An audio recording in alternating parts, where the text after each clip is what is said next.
JKB back with another episode. Today on the show I'm reviewing Mario Golf Super Rush. Thank you to Nintendo Canada for the review copy. For some strange reason, when the Nintendo Switch was announced, the game I wanted the most on the go was a Mario Golf game, and well, that day is finally here.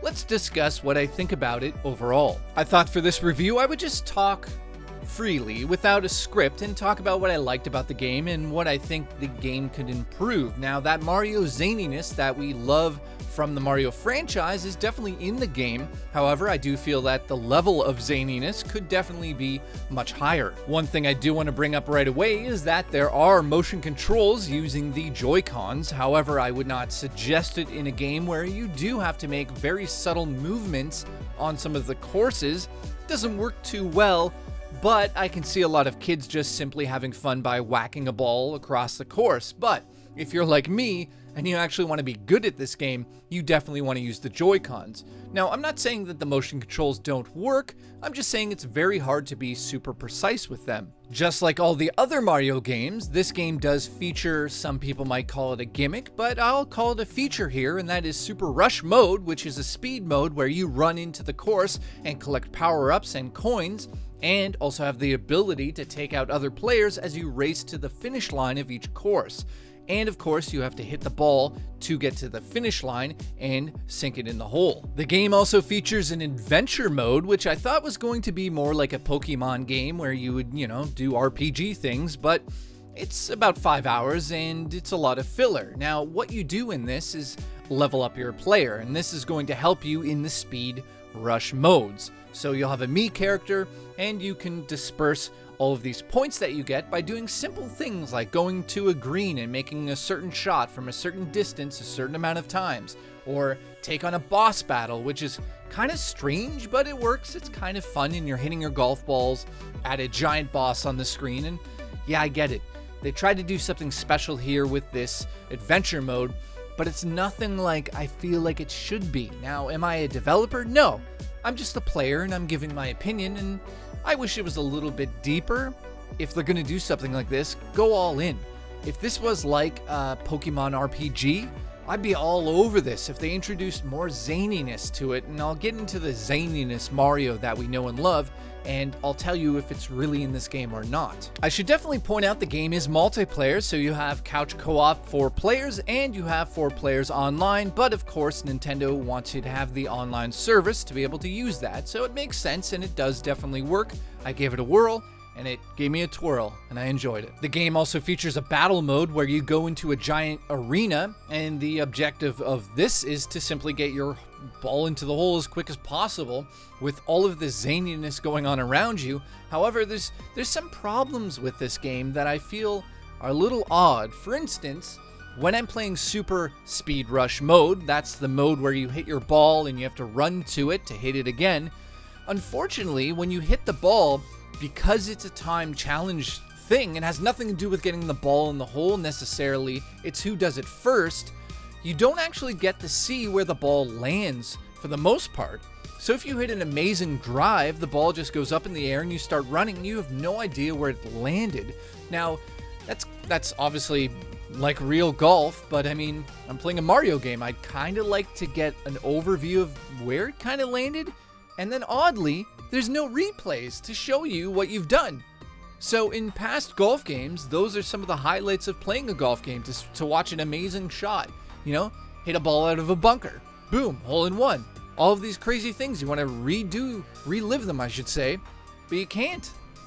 There's no replays. So let me break this down in simple terms. Is it a Mario Golf game? Yes. Does it have the Mario zaniness that Nintendo usually puts into these games? Well, it's lacking it a little bit, and I do feel that the choice of courses is really low at the beginning here, and while it's easy to unlock the courses that are locked, you're not going to really come across anything that's spectacular. Now, Nintendo has announced that DLC is coming for this, and you'll be able to download new courses and all of that goodness that they've been doing lately, but I feel like maybe it should have been in the game. Maybe. Now, that's not necessarily an overall negative thing, because you're still getting Mario Golf out of this. I just feel that the super, Mario vibe that we know and love, that zaniness that could have been over the top, is just it's amped down here.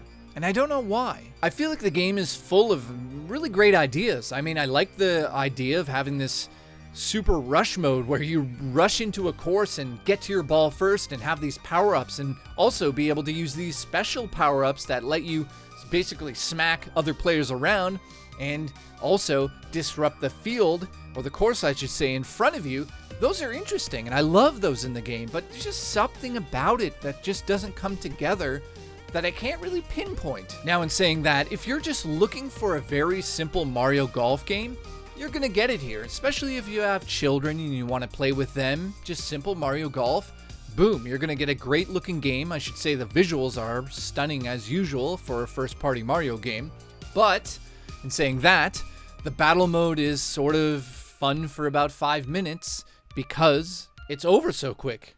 I wish it was just giant courses with mayhem happening on them, but no, it's sort of a stadium thing, and once a player has completed it, you're kicked out. That's it. That's the end of battle mode. Now, the adventure mode, like I said, I didn't really go into detail. I should say that you create a Mii character at the beginning of it, and you level that Mii character up as you go through adventure mode. I don't want to give anything away because it is very short. There are some kids out there with their parents that will enjoy that as well.